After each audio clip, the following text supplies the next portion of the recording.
Hello everyone, welcome back to my channel. তোমরা সবাই কেমন আছো? আশা করি সবাই ভালো আছো, সুস্থ আছো। তো আজকে আমি তোমাদের জন্য এনেছি এগেন আরও একটা ওয়েডিং সিরিজের মেকআপ লুক। এটাও এগেন শাড়ির সাথেই হবে।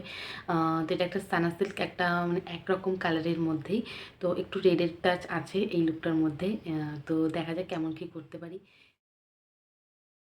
তো সবার ফার্স্টে কিন্তু স্কিন কেয়ারটা সবসময় কিন্তু বলি যে ভালো করে ক্লিন করে নেবে। তো সবসময় স্কিনটাকে ভালো করে ক্লিন করে তারপরে কিন্তু মেকআপের স্টেপগুলো পরপর করবে, দেখবে মেকআপ উঠেও যাবে না, আর মেকআপটা খুব সুন্দর এবং ফ্ললেস দেখতে লাগবে। তো আমি এখানে দেখো আমার ক্লিনজিং টোনিং সব কিছু করে নিয়েছি। তারপর এখানটা দেখো আমি প্রাইমার ইউজ করেছি। আর প্রাইমার ইউজ করার পরে আমি এখানে কনসিলার দিয়ে দেখো আমি আমার আই বেসটাকে আগে কমপ্লিট করে নিচ্ছি, তারপরে আমি ফুল বেসটা কমপ্লিট করব। তো দেখো আমি খুব সুন্দরভাবে করছি। তো তোমাদেরকে বলি আমি এরপরে একটা নেক্সট ভিডিও আনবো, মেকআপ ভিডিও আনবো। তো সেইখানে আমি তোমাদের কাছে একটা নতুন কনসিলার মানে শেয়ার করবো। আমি নতুন পারচেস করেছি, অফলাইনেই কিনেছি, তো সেটা তোমাদের কাছে শেয়ার করবো। তো এখানে দেখো একটা নতুন আইশ্যাডো প্যালেট নিয়েছি, তো সেটা থেকে তোমাদেরকে আইশ্যাডো লুক করে করে অনেক রকম লুক ট্রাই করে মানে দেখাবো অ্যাটলিস্ট।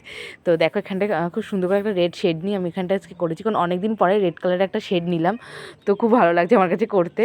তো দেখো সুন্দর করে আমি পুরো আইবেসে এটাকে কমপ্লিট করেছি। দেন আমি এখানে হালকা না মানে এখানে একটা ফুল কাট ক্রিজ করেছি। আমি তো খুব একটা ভালো পারি না, তো যতটুকু পারি ততটুকু তোমাদের সেখানে শেয়ার করছি। যারা তোমরা নতুন আমার মতন তারা কিন্তু এইভাবে করতে পারবে, আর এইভাবে করতে করতেই কিন্তু আমরা শিখে যাবো, তাই না? তো তোমাদেরকেও শেয়ার করা হবে, প্লাস আমার নিজেরও হবে। তো এখানে দেখো আমি ভালোভাবে কাট ক্রিজটাকে করে নিচ্ছি। করার পরে আমি ছোটো যে বিউটি ব্লেন্ডার সেটাকে দিয়ে খুব ভালোভাবে ব্লেন্ড করে নিচ্ছি। এবার তারপরে এখানটা আমি না একটু গ্লিটার ইউজ করছি, এটা গোল্ডেন কালার একটা গ্লিটার। তো দেখো খুব সুন্দর প্রেস গ্লিটার, কিন্তু মানে অনেক গ্লিটার আছে কি আগে গ্লিটারের যে গ্লুগুলো আছে না, মানে যে আঠা, ওইগুলোকে সেট করে নিতে হয় তারপরে ইউজ করা হয়। বাট এটা কিন্তু গ্লু ছাড়াই কিন্তু তোমরা ডাইরেক্ট অ্যাপ্লাই করতে পারো। তারপরে দেখো রেইনের একটা আইলাইনার নিয়েছি, আর সেটাকে দিয়ে খুব ভালোভাবে উইং করে নিয়েছি। তো দেখতেই পাচ্ছ আজকে কিন্তু খুব সুন্দর উইং করেছি, আমি তো এত ভালো করতেই পারি না। তো দেখো খুব সুন্দরভাবে এটা করে নেওয়ার পরে আমি এবার আমার আইলিটে মানে ফুল মানে বেস যেটা সেটা করব।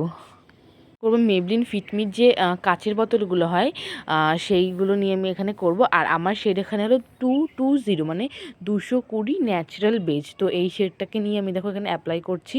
তো তোমরা যারা আমার শেড অ্যাকর্ডিং আছো তারা কিন্তু এই শেডটা ডেফিনেটলি পারচেস করতে পারো। এটা আমি সবসময় বলি, যেটা টিউব সেটাও 220 নেবে, আর যেটা সেটা আর যদি আমার থেকে এক শেড ডাউন হয়, মানে আমার শেডের থেকে এক শেড একটু শ্যামলার মধ্যে হয়, তাহলে যে এর নিচে শেড 128 আছে ওটা তোমরা ইউজ করতে পারো, ওটা তোমাদের স্কিন অ্যাকর্ডিং হয়ে যাবে।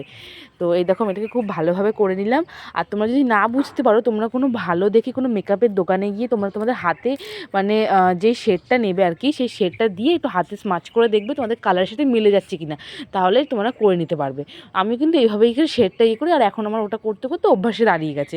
তো তারপরে দেখো এখানে আমি সেম যে কনসিলারটা সেটা আমার মানে লোয়ার লাইনে অ্যাপ্লাই করে নিয়েছি খুব ভালোভাবে। তারপরে পন্ডসের ট্যালকাম যে পাউডারগুলো হয় সেটাকে দিয়ে ভালো করে সেট করে নিয়েছি আমার পুরো মুখে। তারপর এখানে আমি কাজল ইউজ করেছি। কাজল ইউজ করার পর এখানটায় আমি আমার যে ব্লাশারটা সেটা আমি কমপ্লিট করে নিচ্ছি। এখানে সেম প্যালেট থেকে ব্লাশার করে নিচ্ছি। তো তোমরা যদি এরকম একটা ভালো মানে আইশ্যাডো প্যালেট নিয়ে নিতে পারো তাহলে কিন্তু খুবই মানে ভালো হয়। এই যে খুব সুন্দরভাবে একটা প্যালেট দিয়ে সব কাজ হয়ে যায়। আমি এখান থেকে আবার হাইলাইটারটাও করে নিচ্ছি, আর নেওয়ার পরে এখানে লিপস্টিক ইউজ করেছি। তো মেকআপটা তোমাদের কেমন লাগলো অবশ্যই কমেন্টে জানিও। এখন তো বিয়ের সিজন অলরেডি শুরু হয়ে গেছে, এখন অনেক দিন আছে। তো তোমাদের যদি কোনো মেকআপের রিকোয়েস্ট থাকে আমাকে কমেন্ট করো, আমি কিন্তু ঠিক তোমাদের জন্য নিয়ে আসবো। তো ভিডিওটা দেখতে থাকো, আর কেমন লাগলো অবশ্যই বলো। कागज के दो पंख लेके उड़ा चला जाए रे, जहाँ नहीं जाना था ये।